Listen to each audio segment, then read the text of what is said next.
para esta patología. Los factores, el factor principal es la edad avanzada, que es mayor a 65 años, pero no excluye a que también ocurra en edades más jóvenes. El sexo, predomina el sexo masculino en un 20 a 25% de riesgo. En la raza afrodescendiente y pues sí tener gamnopatía monoclonal. Factores genéticos y familiares, exposición ambiental, radiación, pesticidas, factores metabólicos e inflamatorios, obesidad, síndrome metabólico, inflamación crónica. Y las manifestaciones clínicas. El paciente va a llegar quejándose de fatiga, debilidad, pérdida de peso. En las manifestaciones óseas lo que vamos a encontrar es que el paciente se va a quejar del dolor en la columna, en la costilla, en la pelvis. Puede presentar fracturas patológicas. En las alteraciones hematológicas, anemia, leucopenia, trombocitopenia. En el riñón, insuficiencia renal. En la hipercalcemia, síntomas de náuseas, estreñimiento, confusión. Infecciones recurrentes, neumonía. Afecciones neurológicas, compresión medular, dolor radicular. También puede presentar visión borrosa, mareo, síndrome nefrótico. Lo más importante para recordar los síntomas principales es el acrónimo GRAPPA. ¿Qué nos quiere decir el acrónimo GRAPPA? Que va a haber un aumento del nivel de calcio, va a haber disfunción renal mayor a 2 miligramos por decilitro o aclaramiento de la creatinina menor a 40 miligramos por minuto, va a haber anemia, hemoglobina menor a 10 gramos por decilitro y va a haber enfermedad ósea. Entonces, el GRAP dice que para diagnosticar el mieloma es necesario la presencia de uno o más de estos síntomas. Entonces, vamos a continuar con el... Bien, buenas tardes, doctora y compañeros. Ahora hablaremos sobre el diagnóstico de mieloma múltiple.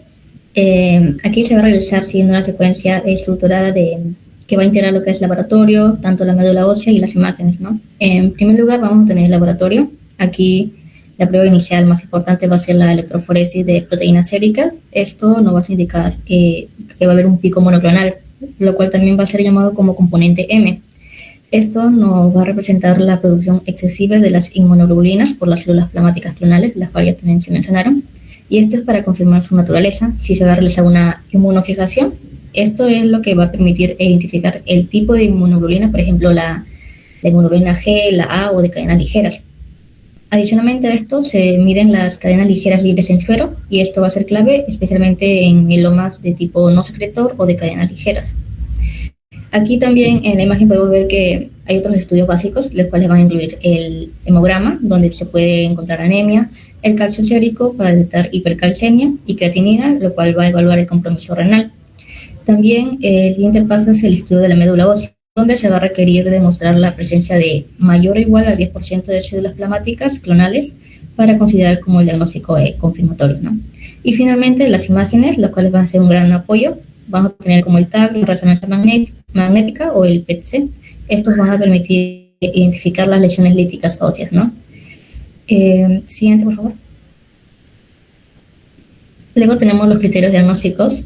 Aquí tenemos el SLIM y el CRAP, ¿no? El diagnóstico moderno se va a basar en los criterios SLIM-CRAP y estos van a combinar manifestaciones tanto clínicas y los biomarcadores. Como bien mi compañera ya mencionó, el CRAP, ¿no? Este va a representar el daño orgánico. Vamos a tener que va a estar compuesta por la C, que va a significar hipercalcemia. Aquí tenemos que tener en consideración que el calcio sérico va a tener que ser mayor a 11 miligramos o también a 1 miligramos por encima del límite superior normal.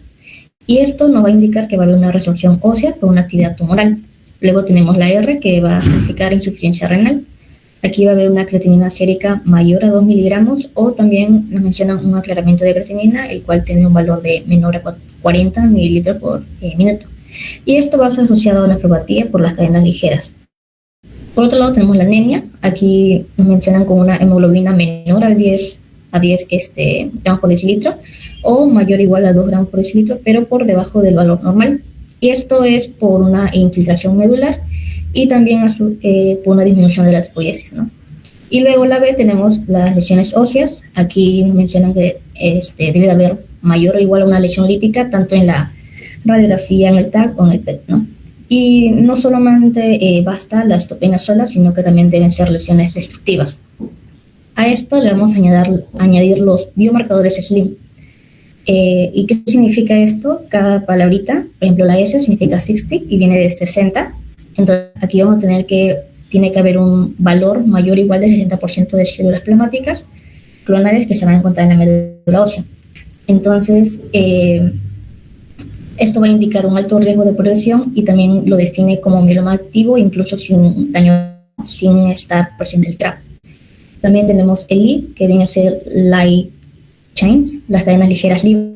Este se refiere a medir en sangre las cadenas ligeras libres de las inmunoglobulinas, que pueden ser tanto las kappa o lambda.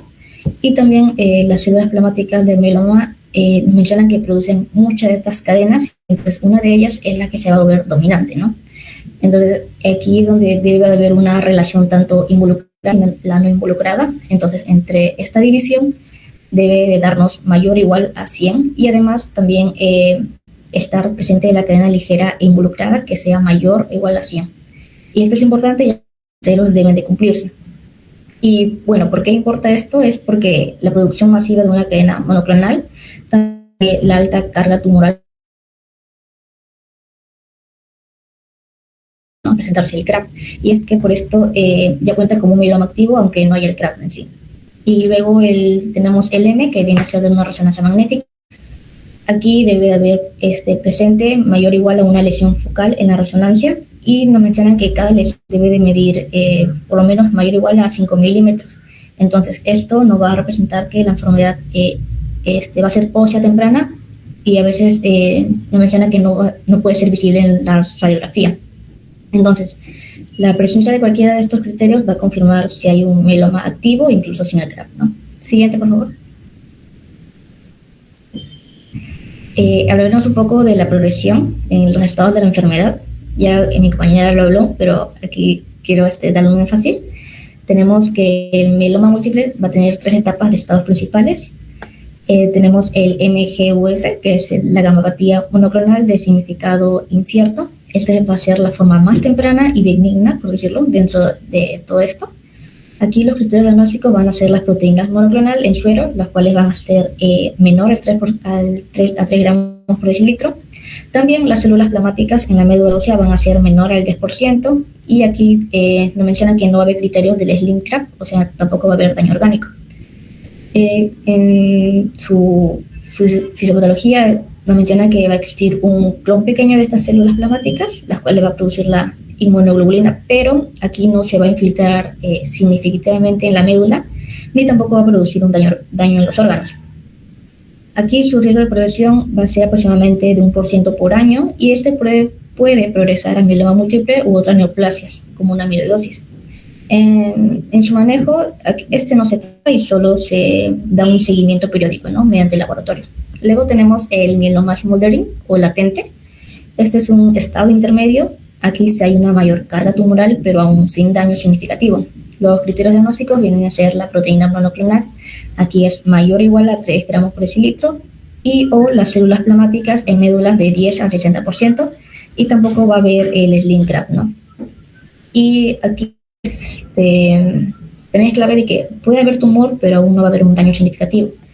El riesgo de progresión es más alto que el anterior, tiene un promedio de 10% por año en los primeros 5 años, y la importancia clínica es que esta es una fase silenciosa, y algunos pacientes van a tener un alto riesgo casi a mieloma activo. En su manejo tenemos que es generalmente observación, ¿no? Y en casos de alto riesgo, algunos protocolos van a considerar un tratamiento precoz. Luego tenemos ya la tercera, aquí sí es el mieloma múltiple activo, el neto. Esta es la forma maligna clínicamente significativa. Sus criterios, como ya se ha mencionado, van a ser mayor o igual a 10% de células plasmáticas clonales o mayor o igual a un criterio SLIM o el CRAP, ¿no? ¿Y qué significa que esté activo? Es que ya va a existir un daño orgánico o los biomarcadores de alto riesgo van a ser presentados, ¿no? Y en su fisiopatología menciona que va a haber una proliferación masiva de las células plásmicas, también va a haber una producción de inmunoglobulina monoclonal y va a haber tanto daño en hueso, tanto por lesiones líticas, en riñón por las cadenas ligeras y en la médula va a haber una anemia. Y en su manejo de este va a ser tratamiento obligatorio.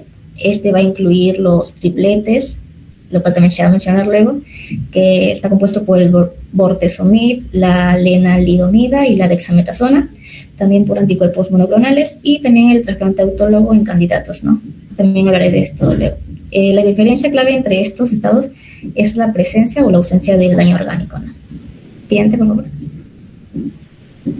Con respecto a su clasificación y pronóstico, el pronóstico de mieloma se evalúa principalmente en dos sistemas: el internacional, el sistema de estadificación internacional, claro, y su versión actualizada, que viene a ser el sistema de estadificación internacional revisado. Primero hablaremos sobre el ISS, ¿no? Estos sistemas van a permitir estratificar a los pacientes según su riesgo y esto no va a orientar al tratamiento y también no puede predecir la supervivencia de ellos, ¿no? Con respecto al ISS, se basa en dos parámetros simples de laboratorio que van a estar compuestos por la beta-2 microglobulina y la albumina sérica. Con respecto a la beta-2 microglobulina, esta va a ser una proteína presente en la superficie de muchas células y aquí van a estar incluidas las células plasmáticas. Entonces, esta va a aumentar cuando hay una mayor carga tumoral y o cuando hay una disfunción renal. Por eso es un marcador clave de gravedad. Mientras tanto, la albumina sérica, esta refleja el estado general del paciente. Esta menciona que va a estar disminuida en caso de inflamación crónica o una enfermedad avanzada. Entonces, en el estadio ISS, el estadio 1 nos menciona que la beta-2 microglobulina va a ser menor a 1 y la albumina va a ser mayor o igual a 3.5. Este estadio es el del mejor pronóstico, el de bajo riesgo. Luego tenemos el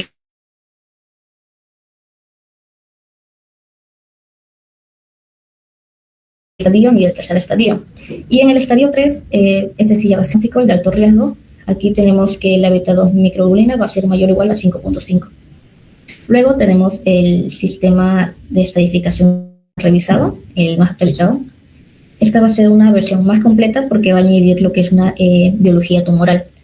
Aquí, aparte de estar incluido la beta-2 microglobulina y la albumina, se va a estar involucrada la LDH, la lactato de deshidrogenasa, y también la citogénica. En el caso del lactato de deshidrogenasa, esta enzima va a aumentar cuando hay alta proliferación celular y cuando hay una mayor agresividad tumoral. Entonces, la LDH alta nos va a indicar que hay una enfermedad más agresiva. Y en el caso de la citogenética, esta se va a estudiar con el FISH y nos va a permitir clasificar en riesgo estándar, en alto riesgo. En el caso del riesgo estándar, aquí nos menciona que no va a haber alteraciones evidentes. En el caso de alto riesgo, aquí sí va a haber, como lo mencionó, por ejemplo, va a haber una deleción en el 17P. Este va a afectar al P53. También va a haber una translocación del 414 y translocación del 1416. Estas lesiones se van a asociar a una progresión más rápida y también a su vez de menor respuesta al tratamiento. Entonces, en los estadios del RISS tenemos el RISS 1, 2 y 3 y también van a ser catalogados como bajo riesgo, intermedio o de alto riesgo. En el de bajo riesgo, esta va a cumplir los criterios del estadio 1 del ISS y también va a estar acompañado de la citogenética estándar y un LH normal. En el RISS2, el intermedio, al igual que el ISS normal, no va a cumplir tantos criterios ni del 1 ni del 3. Y el RISS3, ya es el de alto riesgo, va a cumplir lo que es el ISS3 y además también va a estar aumentado el LDH o una citogenética de alto riesgo, ¿no? Los que ya se han mencionado. Siguiente. Con respecto al tratamiento actual, el manejo ha evolucionado mucho y hoy se basa en terapia combinada, también la estratificación por el riesgo y también la elegibilidad a si se puede dar un trasplante, ¿no? Entonces, el esquema inicial va a ser la inducción. Aquí el tratamiento de primera línea va a ser los tripletes, los tres fármacos que se mencionan, el BRD, ¿no? El bortezomib más la lenalidomida más la dexametasona. Este esquema va a combinar tres mecanismos. Tenemos el bortezomib, que va a ser un inhibidor de proteasoma. Este bortezomib va a inhibir al proteasoma, va a generar una acumulación de proteínas y esto va a bloquear el factor nuclear kappa B, lo que induce apoptosis en células. Este va a ser muy eficaz en células plasmáticas altamente secretoras. Luego tenemos la lenalidomida, un inmunomodulador. Este va a estimular tanto los linfocitos T y los natural killer, y esto también van a inhibir la angiogénesis. Y este inmunomodulador también va a tener efecto directo antitumoral. Por otro lado, también tenemos el corticoide, que viene a ser la dexametasona. Este va a inducir la apoptosis en las células plasmáticas y también va a potenciar el efecto de otros fármacos. Aquí la idea clave va a ser que se combinan porque estos tres van a atacar el tumor de distintos mecanismos, ¿no? Con respecto a las terapias modernas, tenemos que, además del esquema clásico ya mencionado, se van a añadir otras terapias dirigidas, como los inhibidores de proteasoma que ya se mencionaron. Estamos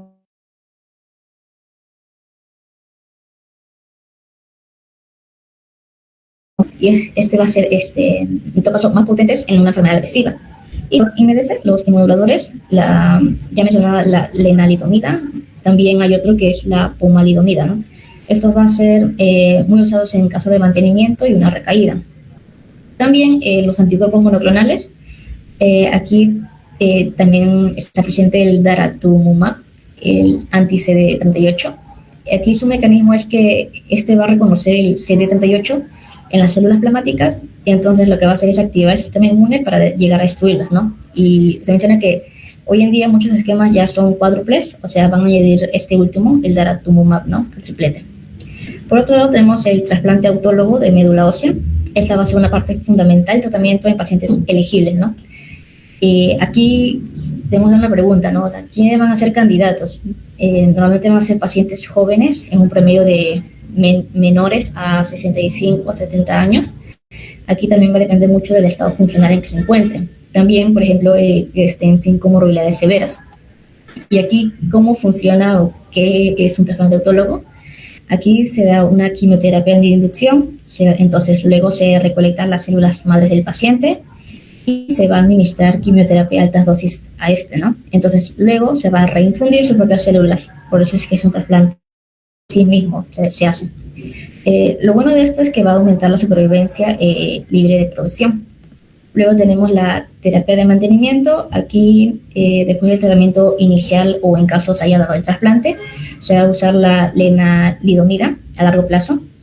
Y aquí el objetivo es mantener la enfermedad controlada y también evitar o retrasar la recaída. Por otro lado tenemos el soporte. Ahí, como bien dice, los antivirales, el bortezomib, ¿no? ¿Y por qué? Porque este bortezomib va a deprimir la inmunidad celular, los linfocitos T, y entonces esto va a favorecer a la reactivación del virus varicela o zoster, el herpes zoster, ¿no? Entonces es por ello que se dan antivirales como por ejemplo el aciclovir para prevenir herpes. También tenemos los antitrombóticos en caso por la lenalidomida, y esto es porque trombosis venosa, entonces va a estar en un estado protrombótico. Entonces, sobre todo si se combinan con corticoides, ¿no? Es por ello que se va a usar aspirina o una anticoagulación para prevenir eventos trombóticos. Y ya de por sí vacunas, porque sabemos que los pacientes con mieloma van a estar en inmunosupresión, ¿no? Tanto por la enfermedad, por el tratamiento que se les esté dando. Y esto los hace más propensos a infecciones como neumonía, influenza, etc. Luego tenemos la recaída. Aquí también pueden entrar terapias más avanzadas, como bien las CAR-T-cells. Estos van a ser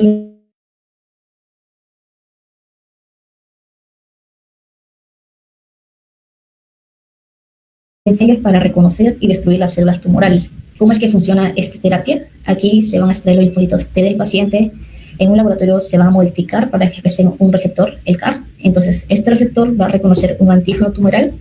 En el mieloma principalmente es el BCMA. Entonces se va a reinfundir al paciente y estos linfocitos T ahora van a atacar directamente a las células plasmáticas, ¿no?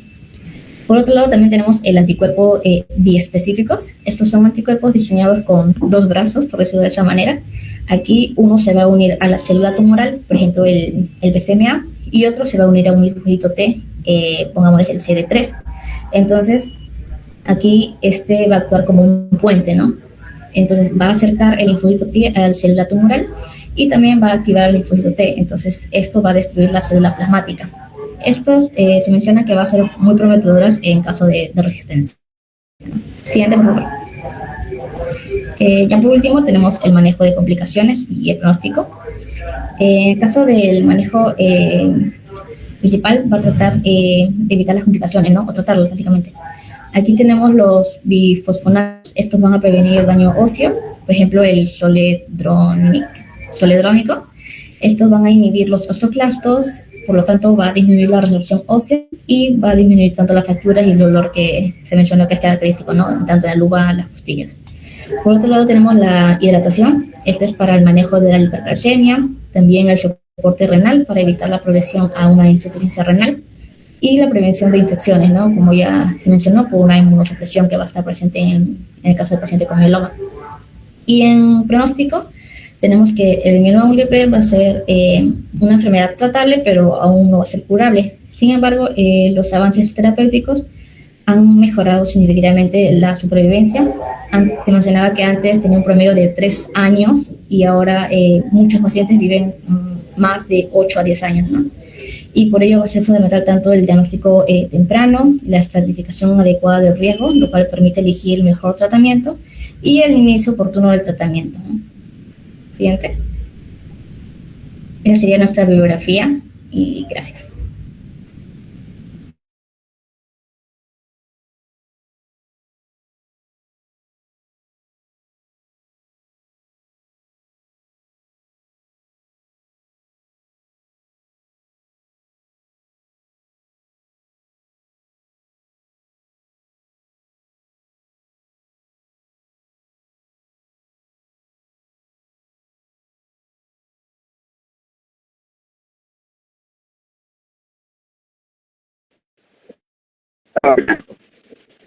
¿Me escuchan? ¿Sí? Chicos, ¿me escuchan? Ya. Bien.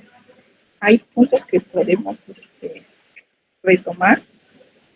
Por ejemplo, ¿cuáles son los criterios CRAF? Doctora Muñoz, Aire, ¿no? ¿Cuáles son los criterios? Los criterios CRAP, la abreviatura CRAP, dice aumento de nivel del calcio mayor a 10 miligramos por decilitro, R de disfunción renal, que es mayor a 2 miligramos por decilitro, y anemia, que es cuando encontramos una hemoglobina menor a 10 gramos por decilitro, y la B de enfermedad ósea, una o más lesiones osteolíticas detectadas en las radiografías. Ese es el CRAF. Vamos a encontrar aumento de nivel de calcio, disfunción renal, anemia y enfermedad ósea.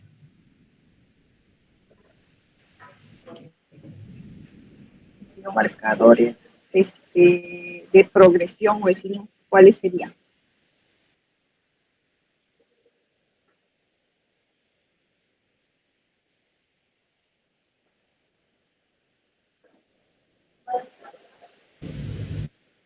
Los biomarcadores mayor de 11, 11 miligramos, ojo, 11 miligramos por litro. Tú misma,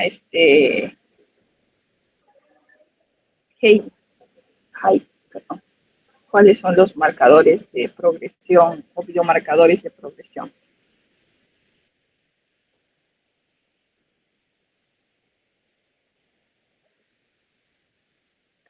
SLIM, me llama. De hecho, que se dividan la ponencia implica que las dos deben saber, no es que uno hasta mi parte y ahí no cojo el otro. Los SLIM o marcadores biomarcadores de progresión, por ejemplo, son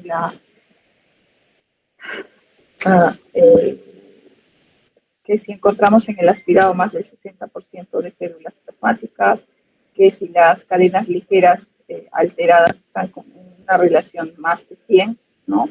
Versus la no alterada. Y si en el estudio de imágenes de resonancia encuentro más de una lesión focal con más de 5 milímetros, ¿no? Importante los criterios Kraft, hipercalcemia mayor de 11 o mayor de 0.5 milimoles, que es el calcio sérico. Ojo. ¿Qué más? Insuficiencia renal, como bien lo han dicho, con más de 2 miligramos por decilitro de creatinina y aclaramiento o depuración de creatinina menor de 40 mililitros por minuto, anemia menor de 10 o que haya bajado 2 gramos por debajo del nivel del paciente de la normalidad, o unas lesiones óseas, como reitero, que pueden ser determinadas por tomografía, de preferencia, porque ya el estudio del survey óseo de sus ojos por tomografía, PET-scan o resonancia magnética, ¿sí? ¿Con qué hacemos el diagnóstico Heidi de mieloma, básicamente?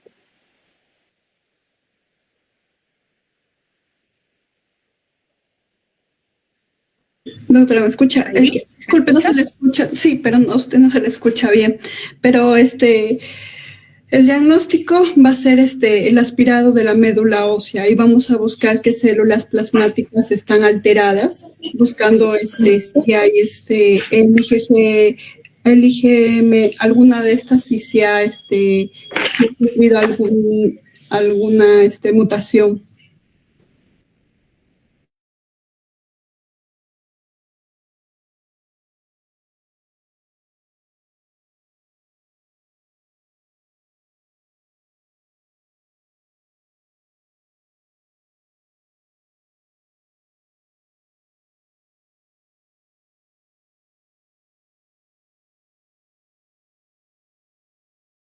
Doctora, disculpe, no sé si me escuchó, pero le respondí. Es importante que, o sea, si qué análisis, solamente te contestas con el aspirado. No solamente el aspirado, también tenemos que buscar si hay alguna alteración en la sangre, haciendo la electroforesis, también en la orina tenemos que buscar si hay presencia o no de cadenas ligeras.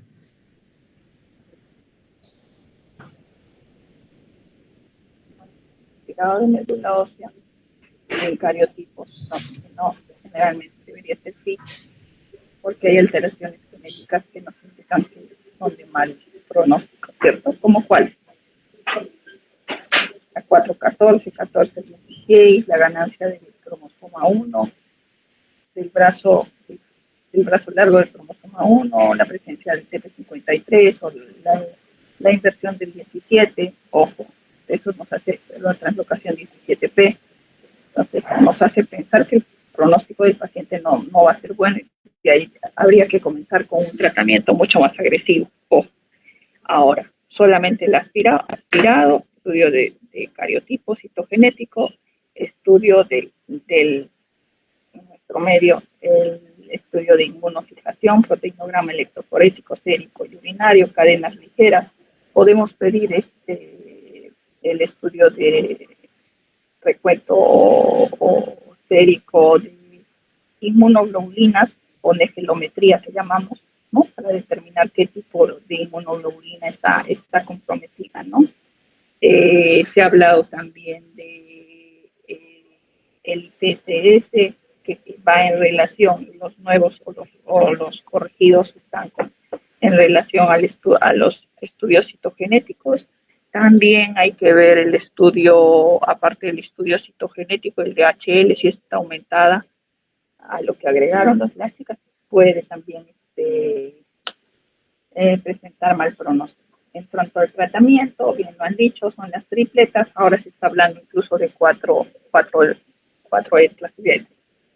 pletas, tetrapletas, en el cual ya participa el daratumumab, que es un anti-CD38, pero en nuestro medio, ojo, el daratumumab agregado al veterano o al bortezomib, lenalidomida y dexametasona. En nuestro medio damos bortezomib, talidomida, dexa. Si el paciente no va bien, se le agrega bortezomib, lenalidomida, dexa. Podemos utilizar de segunda línea antiproteosoma, primera línea bortezomib, segunda línea carfilzomib y taxotomib, ¿sí? Ahora, daratumumab, hay otro anti-CD38, el isatuximab, ojo, también se puede utilizar como segunda línea, pero lo tenemos en nuestro medio, ¿no? Ahora tenemos también inmunomoduladores o antiangiogénicos como la talidomida, lenalidomida, la ponalidomida, va subiendo de generación en generación. Antiterapia biespecífica, como ustedes bien lo han dicho, que también está ingresando al país, como el teclizumab, taclizumab, ¿no? Los Capticel, que también no solo se dan en mieloma, sino en linfomas, en leucemia. Oh. Bien, chicos. Entonces, cualquier pregunta, también.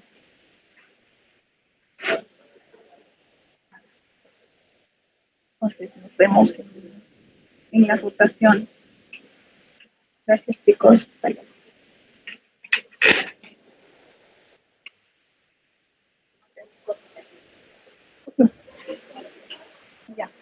Ya, chicos. Gracias.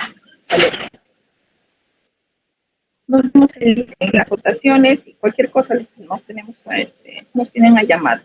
Gracias. Hasta luego. Gracias a los dos expositores.